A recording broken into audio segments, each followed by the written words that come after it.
বন্ধুরা, গত তৃতীয় পর্বে সমাসের তৃতীয় পর্বে আমরা সাধারণ তৎপুরুষ সমাস নিয়ে আলোচনা করেছিলাম। আজকের এই পর্বে অর্থাৎ চতুর্থ পর্বে, সমাসের চতুর্থ পর্বে আমরা আরো কয়েকটা বিশেষ তৎপুরুষ সমাস নিয়ে আলোচনা করে শেষ করব।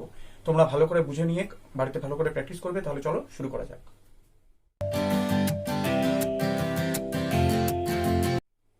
তাহলে প্রথমেই আমরা বিশেষ তৎপুরুষ সমাসের প্রথম যে বিশেষ তৎপুরুষ সমাস সেটি হলো একদেশী তৎপুরুষ সমাস। এটা আমরা বুঝে নেব। একদেশী তৎপুরুষ কাকে বলে? যে তৎপুরুষ সমাসে পূর্বপদে একাংশ অর্থাৎ ইংরেজিতে পার্ট, যেটাকে আমরা পার্ট বা অংশ বলি, একাংশ, এবং পরপদে সমগ্র অংশ, যেটা ইংরেজিতে আমরা হোল বলি, TWHOLE, হোল মানে সম্পূর্ণ অংশ, বোঝা যায়, সেটি হলো একদেশী তৎপুরুষ সমাস। অর্থাৎ কি বলেছে দেখো, যে তৎপুরুষ সমাসে পূর্বপদে একাংশ এবং পরপদে সমগ্র অংশ বোঝা যায়। একাংশ পার্ট আর সমগ্র অংশ সম্পূর্ণ অংশ হোল, WHOLE। আচ্ছা, তাহলে সেটি হলো একদেশী তৎপুরুষ সমাস। তাহলে একদেশী তৎপুরুষ সমাস কি? যে সমাসের পূর্বপদ উত্তরপদ কি সেটা সবাই জানো। পূর্বপদ বা উত্তরপদ, পূর্বপদ কি, পরপদ বা উত্তরপদ কি, সেগুলো তোমাদের সবার জানা আছে। আচ্ছা, যে সমাসের পূর্বপদটি একাংশ বোঝাবে, ঠিক আছে, পূর্বপদটি একাংশ বা পার্ট বোঝাবে, আর পরপদ বা উত্তরপদটি সম্পূর্ণ অংশ বোঝাবে বা সমগ্র অংশ বোঝাবে, সেই ধরনের তৎপুরুষ সমাসই হলো একদেশী তৎপুরুষ সমাস। আচ্ছা, এবার তোমরা উদাহরণগুলো দেখো। প্রথম উদাহরণটি বলেছে দেখো, পূর্ব কায়ঃ। প্রথমে আমরা সমস্ত পদগুলো দেখে নেব। তোমাদের সমস্ত পদ পরীক্ষার সময় আসবে, ব্যাস বাক্য বা বিগ্রহ বাক্য লিখতে হবে, সমাসের নাম সেই সাথে লিখতে হবে। আচ্ছা, প্রথম উদাহরণটি দেখো কি বলেছে, পূর্ব কায়ঃ। ভালো করে লক্ষ্য করো, পূর্ব কায়ঃ। পূর্ব হচ্ছে পূর্বপদ। প্রথমের পদটিকে আমরা পূর্বপদ বলি, সমস্ত পদের প্রথমের পদটিকে আমরা পূর্বপদ বলি, আর পরের পদটিকে আমরা পরপদ বা উত্তরপদ বলে থাকি, ঠিক কিনা? তাহলে পূর্ব, এই পদটি হচ্ছে পূর্বপদ, কায়ঃ এই পদটি হচ্ছে পরপদ বা উত্তরপদ। আচ্ছা, এইবার দেখো, কায়, এই অর্থটা তোমাদের জানতে হবে। কায় মানে আমরা জানি শরীর। তাহলে শরীরটা একটা সম্পূর্ণ অংশ বোঝাচ্ছে। আমাদের এখানে কি বলেছিল নিয়মে, যে তৎপুরুষ সমাসে পূর্বপদটি একাংশ বোঝাবে আর পরপদটি সমগ্র অংশ বোঝাবে। এখানে কিন্তু তাই বোঝাচ্ছে। দেখো, পরপদ বা উত্তরপদটিতে অর্থাৎ কায় দিয়ে, কায় মানে শরীর, অর্থাৎ সম্পূর্ণ শরীর, আমাদের সম্পূর্ণ শরীর, তাহলে সম্পূর্ণ অংশ হলো, অর্থাৎ পরপদটি সম্পূর্ণ অংশ বোঝাচ্ছে বা সমগ্র অংশ বোঝাচ্ছে।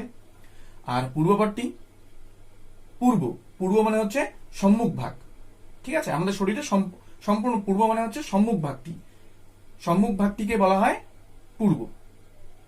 তাহলে এটা একটা পার্ট বোঝাচ্ছে, পুরো অংশ কিন্তু বোঝাচ্ছে না। কায়, এই শব্দটির অর্থ শরীর, তার মানে এই কায় হচ্ছে সমগ্র অংশ বোঝাচ্ছে, অর্থাৎ পরপদটি সমগ্র অংশ বোঝা যায়, পরপদের সমগ্র অংশ বোঝা যায়, তাই বোঝা যাচ্ছে। এবং পূর্বপদে একটি অংশ বোঝা যাবে, তাই বোঝাচ্ছে। একটি পূর্ব মানে হচ্ছে সম্মুখ ভাগ, তার মানে একটি পার্ট, আমাদের শরীরের একটি পার্ট, একটি অংশ, আমাদের নিয়ম অনুযায়ী তাই বোঝা যাচ্ছে। এই ধরনের সমাসই হলো একদেশী তৎপুরুষ সমাস। এবার এটাকে যখন আমরা বাক্যে প্রয়োগ করবে, অর্থাৎ ব্যাস বাক্যে বা বিগ্রহ বাক্যে প্রয়োগ করব, বিগ্রহ বাক্য বা ব্যাস বাক্য, যে কোনো একটি, ব্যাস বাক্য যা, বিগ্রহ বাক্য তাই, যাই হোক, বিগ্রহ বাক্য বা ব্যাস বাক্যে যখন আমরা প্রয়োগ করব, যখন আমরা লিখবো পরীক্ষার সময়, তখন কিভাবে লিখবো? তখন তোমরা মনে রাখবে, পূর্বপদে তোমরা পূর্বপদে এক বচন প্রয়োগ করবে, অর্থাৎ পূর্বম এক বচন প্রয়োগ করবে, প্রথমা বিভক্তির এক বচন, ঠিক আছে, পূর্ব শব্দের প্রথমা বিভক্তির এক বচনে পূর্বম হবে। আর এইটাতে সব সময়, অর্থাৎ সমগ্র অংশ বোঝাচ্ছে যেই পদটি দিয়ে, অর্থাৎ পরপদে সমগ্র অংশ বোঝা যাবে, এই পরপদে ষষ্ঠী বিভক্তির প্রয়োগ করবে, ষষ্ঠী বিভক্তির এক বচন, ঠিক আছে। তাহলে কায় শব্দ অকারান্ত নরশব্দের ষষ্ঠীর এক বচনে নরস্য আছে, তাহলে কায়স্য, ঠিক আছে, কায়স্য। তাহলে পরপদে আমাদের যখন আমরা বাক্যে প্রয়োগ করবো, কারণ আমাদের পরীক্ষার সময় বাক্যে প্রয়োগ করতে হবে, অর্থাৎ ব্যাস বাক্যে প্রয়োগ করতে হবে, ব্যাস বাক্যটা লিখতে হবে। তাহলে আমরা যখন এরকম দেখবো, পূর্ব কায়ঃ, অর্থাৎ পূর্বপদটিতে একটি পার্ট বোঝাচ্ছে, কায়ঃ অর্থাৎ শরীর সমগ্র অংশ বোঝাচ্ছে, পরপদটিতে সমগ্র অংশ বোঝাচ্ছে, তখনই আমাদের মনে করতে হবে এটা একদেশী তৎপুরুষ সমাস। তখন তার ব্যাস বাক্য যখন আমরা লিখবো, তখন এইভাবে আমরা লিখবো সবসময়, পরপদটিতে অর্থাৎ সমগ্র অংশ বোঝা যাচ্ছে যে পদটিতে, সেই পদটিতে ষষ্ঠী বিভক্তির এক বচন প্রয়োগ করতে হবে। আর পূর্বপদটিতে, ঠিক আছে, পূর্বপদটিতে সবসময় প্রথমা বিভক্তির এক বচন প্রয়োগ করতে হবে, প্রথমা বিভক্তি এক বচন। তাহলে পরপদে ষষ্ঠী বিভক্তির এক বচন, পূর্বপদে প্রথমা বিভক্তির একবচন, তাহলে প্রয়োগ করে ব্যাস বাক্যটি কি হবে? পূর্বং কায়স্য, পূর্বং কায়স্য। তাহলে একদেশী তৎপুরুষ সমাসের নিয়মই এটা, প্রত্যেকটি সমস্ত পদ থেকে যখন আমরা ব্যাস বাক্যে লিখবো তখন প্রত্যেকটা কিন্তু এই একই নিয়মে হবে, অর্থাৎ পরপদে ষষ্ঠী বিভক্তির একবচন প্রয়োগ হবে এবং পূর্বপদে প্রথমা বিভক্তির একবচন প্রয়োগ হবে। যেমন দেখো দ্বিতীয় উদাহরণটি, মধ্যাহ্ন, অর্থাৎ মধ্যাহ্ন মানে আমরা দিনের মধ্যভাগটি, ঠিক না? দিনের মধ্যভাগটি, তাহলে মধ্য অন্ন, এখানে সন্ধি আছে, সন্ধি বিচ্ছেদ করলে অন্ন, তাহলে অন্ন হচ্ছে দিন, অন্ন মানে দিন অর্থাৎ সমগ্র অংশ, পরপদ দিয়ে তাহলে সমগ্র অংশ বোঝা যাচ্ছে, আর মধ্য একটি দিনের একটি মধ্যভাগকে বোঝাচ্ছে, একটা পার্টকে বোঝাচ্ছে, দিনের একটি পার্টকে বোঝাচ্ছে বা অংশকে বোঝাচ্ছে। তাহলে আমাদের নিয়ম অনুযায়ী মিলে যাচ্ছে, সুতরাং এটা একদেশী তৎপুরুষ সমাস। এটাকে যখন আমরা বাক্যে অর্থাৎ ব্যাস বাক্যে পরিণত করব তখন কিভাবে লিখবো? অন্ন, অর্থাৎ এখানে কিন্তু একটু খেয়াল রাখবে তোমরা, অন্ন শব্দটি কিন্তু মূল শব্দটি অহন, অহন মানে দিন, এটা হচ্ছে মূল শব্দ, ঠিক আছে? এই অহন শব্দের তাহলে এই পরবর্তীতে আমাদের ষষ্ঠী বিভক্তি একবচন প্রয়োগ করতে হবে, একটু আগে বলেছিলাম। তাহলে ষষ্ঠী বিভক্তি একবচন প্রয়োগ করতে হবে, অর্থাৎ অহন শব্দের ষষ্ঠী বিভক্তি একবচনে অন্ন আছে, হয় নয় বিসর্গ, অন্ন, ষষ্ঠী অহন শব্দের ষষ্ঠী বিভক্তি একবচনে অন্ন। তাহলে এখানে ষষ্ঠী বিভক্তি একবচন প্রয়োগ করে অন্ন হলো, আর মধ্যতে প্রথম বিভক্তি একবচন প্রয়োগ করতে হবে মধ্যম, তাহলে ব্যাস বাক্যটি হলো মধ্যম অন্ন, মধ্যাহ্ন। তৃতীয় উদাহরণটি দেখো, অপরাহ্ন, অপরাহ্ন, অপরম অন্ন, এখানেও অহন শব্দ। আরেকটু বলি, এই অহন মনে রাখবে যে যখন আমরা সমস্ত পদ তৈরি করি তখন অহন স্থানে অন্ন হয়। এই জন্য এখানে অনেকে হতে পারে যে স্যার আপনি বলেছিলেন মূল শব্দগুলো নিয়ে সমস্ত পদ তৈরি হয়, তাহলে এখানে মূল শব্দটি হচ্ছে মধ্য, আর পরবর্তী হলো অর্থাৎ মূল শব্দটি হলো অহন, তাহলে এখানে এরকম হওয়া উচিত ছিল মধ্যাহন, অর্থাৎ এরকম হওয়া উচিত ছিল ধসবেলা আকার নয়াসন্ত, এরকম হওয়া ছিল মূল অর্থাৎ সমস্ত পদটি, কিন্তু তা না এখানে দেখা যাচ্ছে মধ্যাহ্ন হয়েছে।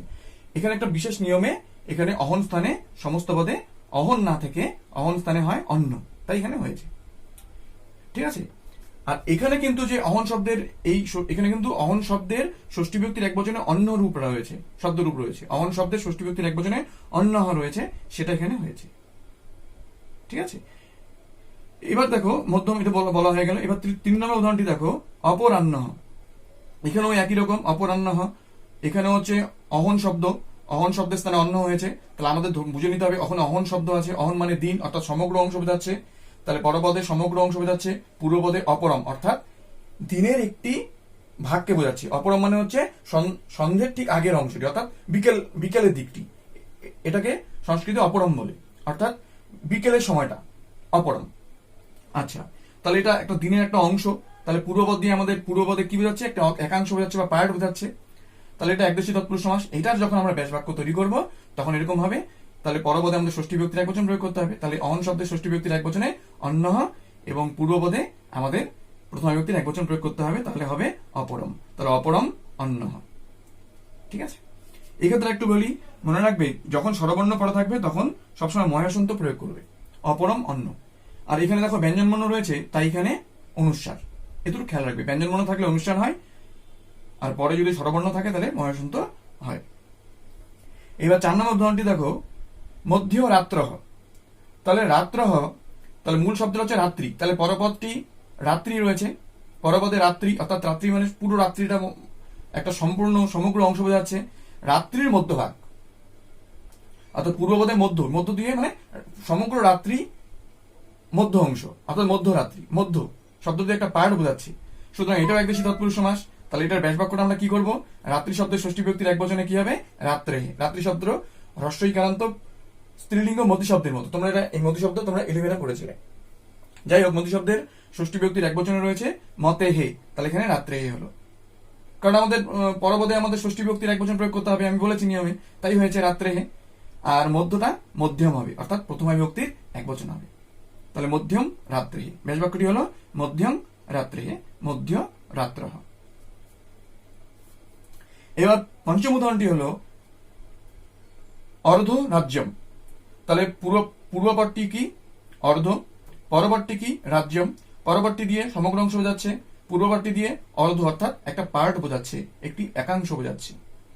তাহলে আমরা যখন ব্যাস বাক্য তৈরি করব, অর্ধ রাজ্যমের ব্যাস বাক্য যখন তৈরি করব তখন আমাদের ব্যাস বাক্যটা কিরকম হবে? হবে অর্ধম রাজ্যস্য, অর্থাৎ রাজ্য অকারান্ত ক্লিবলিঙ্গ ফলশব্দের মতো ফলশব্দের ষষ্ঠীর এক বচনে রয়েছে ফলস্য রাজ্যস্য, কারণ পরপদে ষষ্ঠী বিভক্তি প্রয়োগ হবে, ষষ্ঠী বিভক্তি প্রয়োগ হলো, এবং পূর্ববর্তীতে এক বচন প্রয়োগ হবে, প্রথম বিভক্তির এক বচন প্রয়োগ হবে। তাহলে প্রথম বিভক্তির এক বচন হয়ে হলো অর্ধম, অর্ধম রাজ্যস্য, অর্ধ রাজ্য। তাহলে পূর্বম কায়স্য পূর্ব কায়ঃ, মধ্যম অন্নঃ মধ্যাহ্নঃ, অপরম অন্নঃ অপরাহ্নঃ, মধ্যম রাত্রেঃ মধ্যরাত্রঃ, অর্ধম রাজ্যস্য অর্ধ রাজ্যম। তাহলে পূর্ব কায়ঃ মানে শরীরের সম্মুখ ভাগ, মধ্যাহ্ন মানে মিডিল, দিনের মিডিল অর্থাৎ নুন, মধ্যাহ্ন দুপুর, অপরাহ্ন মানে বিকালবেলা, মধ্যরাত্র মানে মধ্যরাত্রি, এবং অর্ধরাজ্য মানে রাজ্যের অর্ধভাগ, অর্ধ রাজ্য। এই হচ্ছে আমাদের একদেশী তৎপুরুষ সমাস। এবার আমরা বুঝে নেব নন তৎপুরুষ সমাস। নন তৎপুরুষ, দেখো কি বলেছে, পূর্বপদে ন এর সঙ্গে সুবন্ত পদের যে সমাস হয় তাকে নন তৎপুরুষ সমাস বলে। পূর্বপদে ন এর সঙ্গে সুবন্ত পদের যে সমাস হয় তাকে নন তৎপুরুষ সমাস বলে। এবার দেখো পূর্বপদে ন থাকবে এবং সুবন্ত পদ, পরপদ বা উত্তর পদটি সুবন্ত পদ হবে। এবার এই সুবন্ত পদ কি, তাই না? এর আগের পর্বে কিন্তু তৃতীয় পর্বে সুবন্ত পদ প্রসঙ্গক্রমে এসেছিল, এবং সুবন্ত পদ কি সেটা আমি বলেছিলাম। সুবন্ত পদ কি, তিঙ্গন্ত পদ কি, তোমরা খুব সহজভাবে মনে রাখো। আবার বলছি, সুবন্ত পদ হলো ধাতুরূপগুলো, শব্দরূপগুলো, অর্থাৎ যতগুলো শব্দ তোমরা পড়েছো, শব্দরূপগুলো পড়েছো তোমরা, জনশব্দ, মণিশব্দ, তাদের যে রূপগুলো পড়েছো, সংক্ষেপে বলছি আর কি, সেগুলো হলো সুবন্ত পদ, মনে রাখবে, সেগুলো সুবন্ত পদ। আর ধাতুরূপগুলো গচ্ছতি, গচ্ছতঃ, গচ্ছন্তি, পশ্যতি, পশ্যতঃ, পশ্যন্তি, পশ্যামি, পশ্যভ, এই যে রূপগুলো রয়েছে এগুলো তিঙ্গন্ত পদ। তো আমাদের তিঙ্গন্ত পদ আপাতত দরকার নেই, আমাদের সুবন্ত পদ বলেছে। তো সুবন্ত পদ হচ্ছে শব্দরূপগুলো। যাই হোক, তাহলে সুবন্ত পদের যে সমাস হয় তাকে নন তৎপুরুষ সমাস বলে। তাহলে পূর্বপদে ন থাকবে এবং পরপদ বা উত্তরপদটি সুবন্ত পদ হবে। এবার তোমরা উদাহরণগুলো দেখো। এবং একটু বলি, সমস্ত পদে কিন্তু এই নয়ের জায়গায়, সমস্ত পদে নয়ের জায়গায় অ থাকবে, কোথাও অন থাকবে, কোথাও অ থাকবে, কোথাও অন থাকবে। এবার কোথায় অ হবে, কোথায় অন হবে, সেগুলো উদাহরণগুলো বোঝানোর সময় বলে দিচ্ছি, তাহলে তোমরা বুঝতে পারবে। এবার দেখো প্রথম উদাহরণটি বলেছে ন ব্রাহ্মণঃ অব্রাহ্মণঃ। আচ্ছা দেখো, সমস্ত পদে কি হয়েছে, নয়ের পূর্ব পদে নয়ের সঙ্গে সুবন্ত পদে যে সমাস হয় তাকে নন তৎপুরুষ সমাস বলে। এখানে নয়ের সঙ্গে সুবন্ত পদ, এটা ন, এই যে সুবন্ত পদ, পরপদ উত্তরপদটি সুবন্ত পদ রয়েছে, পূর্বপদটি হচ্ছে ন রয়েছে, কিন্তু নটা এই সমস্ত পদে কি হয়ে যাচ্ছে, অ হয়ে যাচ্ছে। আমি বলেছি যে নয়ের স্থানে, সমস্ত পদে নয়ের স্থানে কোথাও অ, কোথাও অন থাকবে। আচ্ছা, তাহলে আমরা দেখতে পাচ্ছি অব্রাহ্মণ, সমস্ত পদে কি রয়েছে, অব্রাহ্মণ, অর্থাৎ নয়ের স্থানে, অর্থাৎ পূর্বপদ নয়ের স্থানে অ রয়েছে, আর ব্রাহ্মণ ব্রাহ্মণ রয়েছে। তাহলে ন ব্রাহ্মণ অব্রাহ্মণ, অর্থাৎ ব্রাহ্মণ নয়, বাংলা মানেটা হচ্ছে ব্রাহ্মণ যিনি নন তিনি অব্রাহ্মণ। তো যাই হোক, ন ব্রাহ্মণ অব্রাহ্মণ, এটি হচ্ছে নন তৎপুরুষ সমাস, অর্থাৎ ন থাকবে। এবার সমস্ত পদে কিন্তু নয়ের স্থানে, খেয়াল রাখবে, তোমাদের সমস্ত পদ পরীক্ষার সময় আসবে, নয়ের স্থানে অ বা অন থাকবে। তোমাদের দেখেই বুঝে নিতে হবে, অ বা অন থাকলেই, অর্থাৎ পূর্বপদে অ বা কোথাও অন, এটা অন রয়েছে, অনন্ত অন, অনুচিত অন। এবার অ বা অন থাকলেই, সমস্ত পদে অ বা অন থাকলেই পূর্বপদে, তাহলে বুঝে নিতে হবে যে সেটা নন তৎপুরুষ সমাস। তাহলে ব্যাস বাক্যটা তোমরা কিন্তু কিভাবে করবে, অব্রাহ্মণ, পরীক্ষার সময় অব্রাহ্মণ এলো, তাহলে তোমরা লিখবে অ জায়গায় ন হয়, তাহলে ব্যাস বাক্যে তোমরা লিখবে ন ব্রাহ্মণ, তাহলে ব্যাস বাক্যটি হবে ন ব্রাহ্মণ। অব্রাহ্মণ এলে ন ব্রাহ্মণ। অধর্ম, তাহলে এখানে অ আছে, তার মানে ব্যাস বাক্য যখন তোমরা তৈরি করবে, ব্যাস বাক্য যখন তৈরি করবে, তখন লিখবে ন ধর্ম, ন ধর্ম অধর্ম। তৃতীয় উদাহরণটি দেখো, অযোগ্য, অযোগ্য, বাংলায় আমরা অযোগ্য বলি, সেটাই অযোগ্য, সংস্কৃত উচ্চারণ অযোগ্য। এখানে অ রয়েছে, তাহলে ব্যাস বাক্যটি আমরা যখন তৈরি করবো তখন কি হবে, অস্থানে ন হবে, অয়ের স্থানে ন হবে, অ আর সমস্ত পদে অ থাকবে এবং অন থাকবে নয়ের স্থানে, এবং ব্যাস বাক্য যখন আমরা তৈরি করব তখন ন লিখতে হবে, ব্যাস বাক্যে তখন ন লিখতে হবে, অয়ের স্থানেও ন লিখতে হবে, যেখানে অন থাকবে সেখানেও ন লিখতে হবে ব্যাস বাক্য তৈরি করার সময়। আচ্ছা, তাহলে অযোগ্য, এখানে কি হলো, ন যোগ্য। অনন্ত, অনন্ত, এখানে অন অন্ত আছে, অন যোগ অন্ত, যদি বিচ্ছেদ করি আমরা, এখানে সন্ধি রয়েছে, এখানে যদি আমরা বিচ্ছেদ করি কি হবে, অন যোগ অন্ত, তাহলে অন যোগ অন্ত। এবার অনন্ত হয়েছে, সমস্ত পদটি অনন্ত হয়েছে, তখন এখানে অন রয়েছে, তাহলে অন স্থানে কি হবে, ব্যাস বাক্যে ন হবে, অ বা অন স্থানে ন হয়, তাহলে ন আমরা ব্যাস বাক্য তৈরি করার সময় অ বা অন স্থানে ন বসাবো, ন বসিয়ে ব্যাস বাক্যটি আমরা, নন তৎপুরুষ সমাসের ব্যাস বাক্যটি আমরা তৈরি করব। তাহলে এখানে অনন্ত ব্যাস বাক্যটি আমরা তৈরি করব ন অন্তঃ, অনন্তঃ, যার কোনো শেষ নেই। এবার দেখো অনুচিত, এখানে আবার অন যোগ উচিত, তাহলে এখানে আমরা অনুচিত আছে, তাহলে অন আছে, তাহলে আমরা ব্যাস বাক্যটা কি তৈরি করব ন উচিত। যে পরপদ বা উত্তরপদটি যে সুবন্ত পদটি রয়েছে, যে সুবন্ত পদটি মানে পরপদে পরপদটি যেটি রয়েছে সেটি থাকবে ব্যাস বাক্যে। আর অস্থানেও ন, ব্যাস বাক্য তৈরি করার সময় অস্থানেও আমরা ন বসাবো, অন স্থানে আমরা ন বসাবো। নন তৎপুরুষ সমাসের ব্যাস বাক্য যখন তৈরি করবো তখন অস্থানেও আমরা ন বসাবো, অন স্থানেও আমরা ন বসাবো। ঠিক আছে, তাহলে অনুচিত অন আছে, তাহলে আমরা ব্যাস বাক্যটা কি তৈরি করব ন উচিত। অনুচিত মানে কাজ করার এই কাজটা উচিত নয়, সেটা অনুচিত। অনুপকার, অনুপকার, তাহলে এখানে অন আছে, বোঝা যাচ্ছে অন উপকার, তাহলে আমরা কি করব ন উপকার। ব্যাস বাক্যটি আমরা করব ন উপকার, অনুপকার। ঠিক আছে, ন ব্রাহ্মণ অব্রাহ্মণ, ন ধর্ম অধর্ম, ন যোগ্য অযোগ্য, ন অন্তঃ অনন্তঃ। সন্ধি হলো, সমস্ত পদে যখন সন্ধি প্রসঙ্গ আসবে তখন আমাদের সন্ধি করতে হবে, এটা বলেছি আগেই। ন উচিত অনুচিত, ন উপকার অনুপকার, এগুলা সব সন্ধি প্রসঙ্গ এসেছে, তাই আমাদের সন্ধি করতে হয়েছে। অনের সাথে উচিত, অন যোগ উচিত অনুচিত, অন যোগ উপকার অনুপকার। তো যাই হোক, তোমাদের এই সমস্ত পদ আসবে, তোমাদের এরকম ভাবে ব্যাস বাক্য লিখতে হবে। তাহলে এই হচ্ছে আমাদের নন তৎপুরুষ সমাস। এবার আমরা বুঝে নেব প্রাদি তৎপুরুষ সমাস। প্রাদি তৎপুরুষ সমাস কি? প্রাদি অব্যয়ের সঙ্গে সুবন্ত পদের সমাসকে প্রাদি তৎপুরুষ সমাস বলে। প্রাদি অব্যয়ের সঙ্গে সুবন্ত পদের সমাসকে প্রাদি তৎপুরুষ সমাস বলে। এবার সুবন্ত পদ কি সেটা আমরা আগেই জেনেছি, যে কোনো শব্দরূপকে আমরা সুবন্ত পদ বলি। ধাতুরূপগুলি হলো তিঙ্গন্ত পদ আর শব্দরূপগুলি হলো সুবন্ত পদ। এবার প্রাদিটা কি? প্রাদি হচ্ছে যে 20টি উপসর্গ বা অব্যয় রয়েছে, সেগুলোকে আমরা সংক্ষেপে প্রাদি বলতে পারি। প্র, পরা, অপ, সম, অনু, অব, নির, দু, রধি, এইভাবে যে 20টি উপসর্গ বা অব্যয় রয়েছে তাদেরকে আমরা সংক্ষেপে একসাথে প্রাদি বলতে পারি। তাহলে এই প্রাদির সঙ্গে সুবন্ত পদের সমাসকে প্রাদি তৎপুরুষ সমাস বলে। এবার এই সুবন্ত পদটি সবসময় রাখবে পরপদ বা উত্তরপদ হিসেবে থাকবে। প্রাদি তৎপুরুষ সমাসে সুবন্ত পদটি পরপদ বা উত্তরপদে থাকবে, উত্তরপদ হিসেবে থাকবে, এবং প্রাদি অর্থাৎ যে প্র থাক বা পরা থাক বা অপ থাক বা সু থাক, যে কোনো অর্থাৎ 20টি উপসর্গের বা অব্যয়ের যে কোনো একটি অব্যয় পূর্বপদ হিসেবে থাকবে, অর্থাৎ পূর্বপদে থাকবে। ঠিক আছে, যেমন উদাহরণগুলো দেখো, তাহলে আরো বেশি ক্লিয়ার হবে। প্রথমে দেখো প্রাচার্য, প্রাচার্য, উচ্চারণটা হবে প্রাচার্য। প্রাচার্য বাংলা উচ্চারণ, সংস্কৃত উচ্চারণ প্রাচার্য, প্রাচার্য, প্রাচার্য। এবার দেখো তোমাদের অর্থটা বোঝার চেষ্টা করতে হবে। প্রাদি তৎপুরুষ সমাসে তোমাদের কিন্তু অর্থটা বোঝার চেষ্টা করতে হবে নিজেদের, সেটা বুঝে কিন্তু ব্যাস বাক্যটাকে নিজেদের তৈরি করতে হবে। প্রাদি তৎপুরুষ সমাসে মানে অর্থটা বুঝে করতে হবে, কারণ অর্থটা বোঝার উপরে কিন্তু ব্যাস বাক্যটা নির্ভর করবে। এবার দেখো প্রাচার্য, প্রাচার্য, প্র যোগ আচার্য, প্র যোগ আচার্য, আচার্য এটা একটা, আচার্য এটা হচ্ছে পরপদ অর্থাৎ সুবন্ত পদ, শব্দরূপ অর্থাৎ সুবন্ত পদ। আর প্র হচ্ছে এই যে প্রাদি অব্যয়, সেটার একটা, অর্থাৎ যে 20টি অব্যয়ের কথা বলেছিলাম আমি, 20টি অব্যয় বা উপসর্গের কথা বলেছিলাম, তার মধ্যে একটি হচ্ছে প্র। এবার এটার অর্থটা কিন্তু তোমাদের বুঝতে হবে, বুঝে নিয়ে কিন্তু এই ব্যাস বাক্যটা তৈরি করতে হবে। বিশেষ করে এই উপসর্গের অর্থাৎ অব্যয়ের অর্থটা তোমাদের বুঝতে হবে। প্রয়ের অর্থ এখানে প্রগত, অর্থাৎ যিনি ভূতপূর্ব অর্থাৎ আগে ছিলেন, আচার্য আগে ছিলেন, তাহলে আমাদের সেইভাবেই ব্যাস বাক্যটা তৈরি করতে হবে। তাহলে প্রাচার্য, তাহলে প্রয়ের অর্থটা হবে এরকম, অর্থাৎ ব্যাস বাক্যটা হবে এরকম, প্রগত আচার্য, প্রাচার্য, প্র যোগ আচার্য, প্রগত আচার্য। সুপুরুষ, দ্বিতীয় উদাহরণটি দেখো, সুপুরুষ। এবার পুরুষ এটা তোমরা বুঝতে পারছো সুবন্ত পদ, শব্দরূপ অর্থাৎ সুবন্ত পদ, আর তার আগে সু এটা হচ্ছে প্রাদি, প্রাদি অব্যয় অর্থাৎ প্র, পর, অবসম, এই যে 20টি অব্যয় বা উপসর্গের কথা বলেছিলাম তার মধ্যে একটি।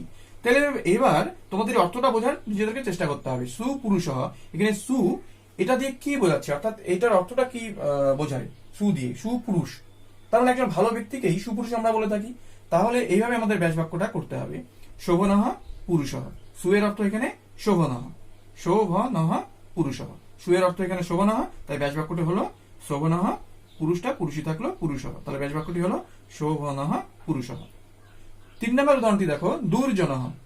এবার দেখো দুর্জনহ, এখানে দুর্জনহ, এখানে কিন্তু জনহ, এটা তুমি বুঝতে পারছো, দূর যোগ জনহ, সন্ধি বিচ্ছেদ করলাম।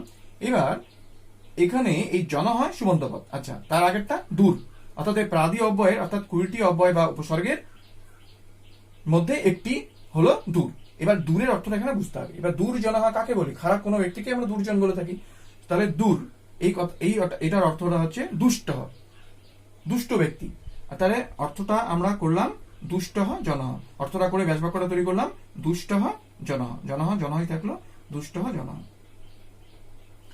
অর্থাৎ প্রাদি তৎপুরুষ সমাসের ক্ষেত্রে তোমাদের ভালো করে কিন্তু সমস্ত পদের অর্থটা বুঝে নিয়ে, অর্থাৎ সমস্ত পদ বিশেষ করে এই প্রাদি অব্যয় অর্থাৎ প্র পর অপসম, অর্থাৎ এই যে অব্যয়গুলো থাকবে প্রথমে পূর্বপদ হিসাবে, সেই পূর্বপদগুলি অর্থাৎ প্র পর অপসম এগুলোর অর্থগুলো বুঝতে হবে। সেই সমস্ত পদে সেই অব্যয়টি কি অর্থ বহন করছে সেটার উপরে তোমাদের ব্যাস বাক্যটা তৈরি নির্ভর করবে। তাহলে যাই হোক, তাহলে কি হলো এখানে? প্রাচার্য প্রগত আচার্য ভূতপূর্ব আচার্য, সুপুরুষ শোভন পুরুষ সুপুরুষ, দুর্জন দুষ্ট জন দুর্জন। এই হচ্ছে প্রাদি তৎপুরুষ সমাস। এবার আমরা বুঝে নেব উপপদ তৎপুরুষ সমাস। উপপদ তৎপুরুষ কি বলেছে দেখো, সুবন্ত উপপদের সঙ্গে কৃত প্রত্যয় যুক্ত শব্দের যে সমাস হয় তাকে উপপদ তৎপুরুষ বলে। ভালো করে বুঝবে, সুবন্ত উপপদের সঙ্গে কৃত প্রত্যয় যুক্ত শব্দের যে সমাস হয় তাকে উপপদ তৎপুরুষ সমাস বলে। এবার সুবন্ত পদ কি সেটা তোমরা জেনেছো, শব্দ যে কোনো শব্দরূপগুলোকে সুবন্ত পদ বলে। তিঙ্গন্ত পদ কি, কিন্তু আলোচ্য বিষয় নয় তিঙ্গন্ত পদ, তবু পার্থক্য করার জন্য বলা সুবন্ত পদ তিঙ্গন্ত পদ। যাই হোক, এগুলো তোমরা জেনেছো। এবার উপপদটা কি সেটা জানবে। তার আগে আমরা জেনে নেই কৃত প্রত্যয় কি। এবার কৃত প্রত্যয় কি সেটা তোমরা জেনেছো, ধাতুর সঙ্গে যে সকল প্রত্যয় যুক্ত হয় সে সকল প্রত্যয়গুলোকে কৃত প্রত্যয় বলে। সেটা তোমরা 11 কিন্তু ইতিমধ্যেই পড়েছো, এবং 12-এও কিন্তু আবার কৃত প্রত্যয় পড়তে হবে, তদ্ধিত প্রত্যয়ের সাথে কৃত প্রত্যয় পড়তে হবে, কারণ দুটোই পরীক্ষার সময় থাকবে। যাই হোক, তো কৃত প্রত্যয় তোমাদের ইতিমধ্যে কিন্তু পড়া হয়েছে, তাই কৃত প্রত্যয় নিয়ে বিশেষ কিছু বলছি না। তবু একটু মনে করিয়ে দিচ্ছি যে কতগুলো কৃত প্রত্যয় তোমরা পড়েছিলে, ত প্রত্যয়, তভূত প্রত্যয়, ত্বাচ প্রত্যয়, ল প্রত্যয়, এই যে প্রত্যয়গুলো তোমরা পড়েছিলে, 3 প্রত্যয়, এগুলো হচ্ছে কৃত প্রত্যয়। এগুলো ধাতুর সঙ্গে যে সকল প্রত্যয় সেই সকল প্রত্যয়গুলোকে কৃত প্রত্যয় বলে। তো এখানে সেটা বলেছে, এখানে বলেছে যে সুবন্ত উপপদের সঙ্গে কৃত প্রত্যয় যুক্ত শব্দের যে সমাস হয় তাকে উপপদ তৎপুরুষ সমাস বলে। সুবন্ত উপপদের সঙ্গে কৃত প্রত্যয় যুক্ত শব্দের, ঠিক আছে, শব্দের যে সমাস হয় তাকে উপপদ তৎপুরুষ সমাস বলে। এবার উদাহরণগুলো দেখো, তাহলে তোমাদের পরিষ্কার হবে। প্রথম উদাহরণটা বলেছে কুম্ভম করতি ইহ সহ কুম্ভকারহ। এখন দেখো প্রথমে সমস্ত পদটা দেখো, কুম্ভকারহ। এখানে দেখো কারহ, এই যে পদটি রয়েছে কারহ, এটা তৈরি হয়েছে কিভাবে সেটা বোঝার চেষ্টা করো। ক্রি ধাতুর সঙ্গে অন প্রত্যয় যুক্ত হয়ে এই শব্দটা তৈরি হয়েছে, যেটাই আমাদের সমস্ত পদে যেটার ব্যবহার হয়েছে কার। তাহলে বিভক্তি যুক্ত হয়ে কারহ হয়েছে, প্রথম বিভক্তির একবচন যুক্ত হয়ে কারহ। যাই হোক, তো এখানে অর্থাৎ কার, এটা আমরা বুঝতে পারলাম যে ক্রি ধাতুর সঙ্গে অন প্রত্যয় যুক্ত হয়েছে, অর্থাৎ কৃত প্রত্যয়ান্ত শব্দ। তাহলে কারটাকে আমরা কি বলতে পারি? কৃত প্রত্যয়যুক্ত শব্দ বা কৃত প্রত্যয়ান্ত শব্দ, ঠিক আছে, ঠিক কিনা? কারহ, অর্থাৎ কারটা হলো কৃত প্রত্যয়যুক্ত একটি শব্দ। এবার যে কোনো কৃত প্রত্যয়যুক্ত শব্দের আগের সুবন্ত পদটিকে উপপদ বলে। মনে রাখবে, কৃত প্রত্যয়যুক্ত শব্দের আগের যে সুবন্ত পদ থাকে, যদি কোনো সুবন্ত পদ থেকে থাকে, কৃত প্রত্যয়যুক্ত শব্দের আগে যদি কোনো সুবন্ত পদ থেকে থাকে, তাহলে সেটাকে আমরা কি পদ বলবো? সুবন্ত উপপদ, ঠিক আছে, সুবন্ত উপপদ। তাহলে এখানে কুম্ভ, এটা হচ্ছে একটা সুবন্ত উপপদ, তাহলে এটা কৃত প্রত্যয়যুক্ত শব্দ, আর তার আগের পদটি রয়েছে কুম্ভ, এটি হচ্ছে সুবন্ত উপপদ। তাহলে উপপদ কি তাহলে তোমরা কিন্তু বুঝতে পারলে, এই উপপদটা কি তাহলে সেটা কিন্তু তোমরা বুঝতে পারলে। অর্থাৎ আরেকবার বলছি, কৃত প্রত্যয়যুক্ত যে শব্দটা থাকবে তার আগের পদটি হচ্ছে সুবন্ত উপপদ। তাহলে এখানে বাকি উদাহরণগুলো দেখো, পঙ্কজম, এখানে জ, এটাও কিন্তু একটা ধাতুর সঙ্গে একটি প্রত্যয় কৃত প্রত্যয় যুক্ত হয়েই এই জটা তৈরি হয়েছে। তাহলে পঙ্কটা হচ্ছে উপপদ, সুবন্ত উপপদ। জিত এটাও একটা প্রত্যয় যুক্ত হয়ে কি হয়েছে, প্রত্যয় যুক্ত হয়ে জিত তৈরি হয়েছে, জিত যোগ কি প্রত্যয়। ঠিক আছে, তো এই যে বিষয়গুলো জিত, জম, চরহ, ওয়াদা, এগুলো বিভিন্ন কৃতপ্রত্যয় যুক্ত হয়েছে, বিভিন্ন কৃতপ্রত্যয় যুক্ত হয়ে ধাতুর সঙ্গে বিভিন্ন কৃতপ্রত্যয় যুক্ত হয়েছে। কোনটাতে যুক্ত হয়েছে কি প্রত্যয়, কোনটাতে যুক্ত হয়েছে অজ প্রত্যয়, কোনটাতে ট যুক্ত হয়েছে, কোনটাতে অন যুক্ত হয়েছে। তো বিভিন্ন ধাতুর সঙ্গে বিভিন্ন কৃতপ্রত্যয় যুক্ত হয়ে এই কারহ, জম, জিত, চরহ, ওয়াদা এই কৃতপ্রত্যয় যুক্ত শব্দগুলো তৈরি হয়েছে। এই কৃতপ্রত্যয় যুক্ত শব্দগুলোর আগের পদগুলোকে, সুবন্ত পদগুলোকেই বলা হয় সুবন্ত উপপদ। তো যাই হোক, আমাদের এই নিয়মে বলেছিল উপপদ তৎপুরুষ সমাস কখন হবে, বলেছিল সুবন্ত উপপদের সঙ্গে কৃতপ্রত্যয় যুক্ত শব্দে যে সমাস হয় তাকে উপপদ তৎপুরুষ সমাস বলে। তাহলে আমরা এখানে দেখতে পাচ্ছি যে সমস্ত পদগুলোতে দেখতে পাচ্ছি যে কারহ, জম, জিত, চরহ, ওয়াদা এগুলো সবগুলোই হচ্ছে কৃত প্রত্যয়যুক্ত শব্দ, এবং তার আগের যে সুবন্ত পদটি রয়েছে, তাদের আগে যে সুবন্ত পদগুলি রয়েছে সেই সুবন্ত পদগুলি হচ্ছে সুবন্ত উপপদ। তার মানে সুবন্ত উপপদের সঙ্গে এখানে কৃতপ্রত্যয়যুক্ত শব্দের সমাস হয়েছে। তাহলে এগুলো হচ্ছে এক একটা হচ্ছে উপপদ তৎপুরুষ সমাস। এইবার এগুলোর ব্যাস বাক্যগুলো আমাদের অর্থ বুঝে নিয়ে করতে হবে। কুম্ভকারহ, প্রথম দেখো প্রথম সমস্ত পদটি হচ্ছে কুম্ভকারহ। তাহলে আমরা কিন্তু বুঝে নিলাম যে কোনটি উপপদ। কুম্ভকারহ এই সমস্ত পদটিতে কারহ একটি কৃতপ্রত্যয়যুক্ত শব্দ, এবং তার আগের যে সুবন্ত পদটি অর্থাৎ কুম্ভ রয়েছে এটি হচ্ছে সুবন্ত উপপদ। ঠিক আছে, তো যাই হোক, তো এটার ব্যাস বাক্য এবার যখন আমরা তৈরি করব তখন আমাদের অর্থটা বুঝে নিয়ে করতে হবে। তাহলে কুম্ভকারহ এটা পুংলিঙ্গে রয়েছে, তাহলে আমাদের ব্যাস বাক্যটা এইভাবে করতে হবে, কুম্ভং করোতি ইয়হ সহ কুম্ভকারহ। অর্থাৎ কুম্ভ তৈরি করে যে, কুম্ভ করে যে সে, বা কুম্ভ করেন যিনি, বা কুম্ভ তৈরি করেন যিনি, কুম্ভ তৈরি করেন যিনি, তিনি কুম্ভকারহ। কুম্ভং করোতি ইয়হ সহ কুম্ভকারহ। পঙ্কজম, পঙ্কজ মানে পদ্মফুল, তাহলে পদ্মফুল কাদায় জন্মে। তাহলে এখানে কি বলেছে দেখো, পঙ্কজম পঙ্কে জায়তে ইয়ত তৎ। এটা তোমাদের সমস্ত পদটা দেখে কিন্তু পরীক্ষার সময় যখন আসবে পঙ্কজম বা ইন্দ্রজিৎ যেটাই আসুক না কেন, তোমাদের দেখে লিঙ্গটা কিন্তু বুঝে নিতে হবে। পঙ্কজম অকারান্ত কৃতলিঙ্গ ফল শব্দের মতো, ফলম ফল শব্দের সবগুলো কিন্তু প্রথম বিভক্তি এক বচনে রয়েছে। যাই হোক, পঙ্কজম হচ্ছে ফলম, মনে রাখবে ফল শব্দের অকারান্ত ফল শব্দের প্রথম বিভক্তির এক বচনে রয়েছে ফলম, পঙ্কজম। যাই হোক, ক্লিবলিঙ্গে রয়েছে, সেই অনুযায়ী কিন্তু আমাদের ব্যাস বাক্যতে এটা বুঝতে হবে, সেভাবেই ব্যাস বাক্যটা কিন্তু আমাদের তৈরি করতে হবে, নাহলে ভুল হয়ে যাবে। পঙ্কজম ক্লিবলিঙ্গে রয়েছে, তাহলে পঙ্কে জায়তে ইয়ত তৎ, পঙ্কে জন্ম নেয় যা তা, অর্থাৎ পঙ্কে কাদায় জন্মায় যা সেটি হলো পঙ্কজম অর্থাৎ পদ্ম। ইন্দ্রজিৎ, ইন্দ্রকে যিনি জয় করেছেন, তাই না? তাই ইন্দ্রজিৎ, ইন্দ্রম জিতবান ইয়হ সহ। ইন্দ্রজিৎ পুংলিঙ্গে রয়েছে, ইন্দ্রজিৎ আমরা একজন পুরুষকে বলে থাকি ইন্দ্রজিৎ, এই কারণে ইয়হ সহ। এটা ক্লিবলিঙ্গে ছিল, তাই ইয়ত তৎ। এই তৎ শব্দ তোমরা 11-এ পড়েছিলে, এই জন্য শব্দগুলো ভালো করে মাথায় রাখলে এগুলো বুঝতে সুবিধা হয়। ইয়হ সহ এটা পুংলিঙ্গে রয়েছে, কারণ কুম্ভকারহ পুংলিঙ্গে, পঙ্কজম ক্লিবলিঙ্গে, তাই ইয়ত তৎ। ইন্দ্রজিৎ পুংলিঙ্গে, এই জন্য ইয়হ সহ। ইন্দ্রং জিতবান ইয়হ সহ, ইন্দ্রজিৎ, ইন্দ্রকে জয় করেছেন যিনি, তিনি ইন্দ্রজিৎ। খেচরহ, খে মানে আকাশ, আকাশে চড়ে বেড়ায় যে, খেচরহ অর্থাৎ পাখিকে আমরা বলে থাকি খেচর। যাই হোক, খেচরহ, খে চরতি ইয়হ সহ, খে চরতি ইয়হ সহ, খেচরহ এটা পুংলিঙ্গে রয়েছে, এই জন্য ইয়হ সহ। প্রিয়ংবদা একজন মেয়ে অর্থাৎ স্ত্রীলিঙ্গে রয়েছে, তাহলে কিভাবে, প্রিয় কথা বলে যিনি, প্রিয়ং বদতি ইয়া সা, প্রিয় বলে যে সে বা যিনি তিনি, প্রিয় কথা বলেন যিনি, তিনি কি প্রিয়ংবদা, প্রিয়ং বদতি ইয়া সা। তাহলে দেখো কুম্ভকারহ, তাহলে ব্যাস বাক্যটি হলো কুম্ভম করতে ইহা সহ। খুব ইম্পর্টেন্ট কিন্তু উপপদ তৎপুরুষ সমাস, যতগুলো আমি তৎপুরুষ সমাস করাচ্ছি সবগুলোই কিন্তু ইম্পর্টেন্ট, এবং তোমাদের ইম্পর্টেন্ট বলে যেগুলো ইম্পর্টেন্ট সেগুলোই করাচ্ছি, কিন্তু তবুও তার মধ্যেও এই উপপদ তৎপুরুষ সমাস কিন্তু আরো বেশি ইম্পর্টেন্ট। যাই হোক, তাহলে কুম্ভকারহ কুম্ভম করোতি ইয়হ সহ কুম্ভকারः পঙ্কজম পঙ্কে জায়তে ইয়ৎ তৎ পঙ্কজম ইন্দ্রজিৎ ইন্দ্রম জিতবান ইয়হ সহ ইন্দ্রজিৎ খেচরः খেচরতি ইয়হ সহ খেচরः প্রিয়ংবদা প্রিয়ং বদতি ইয়া সা প্রিয়ং বদা। এই হচ্ছে উপপদ তৎপুরুষ সমাস। তাহলে এই পর্বে আমরা সমাস নিয়ে অর্থাৎ তৎপুরুষ সমাস নিয়ে আলোচনা এখানে শেষ করলাম। আমরা পরের পর্ব থেকে অর্থাৎ পঞ্চম পর্ব থেকে আমরা কর্মধারা সমাস নিয়ে আলোচনা শুরু করব। তোমাদের কিছু জানার থাকলে, আজকের পর্বে যদি কিছু জানার থাকে তাহলে অবশ্যই কমেন্ট বক্সে সেটা জেনে নেবে। আমি সাধ্যমতো উত্তর দেওয়ার চেষ্টা করবো। আর সেই সঙ্গে তোমরা বন্ধুদের সঙ্গে শেয়ার করে নিও এবং অবশ্যই লাইক করো এবং সাবস্ক্রাইব করে নিও। তাহলে আমাদের পরের পর্বে দেখা হচ্ছে।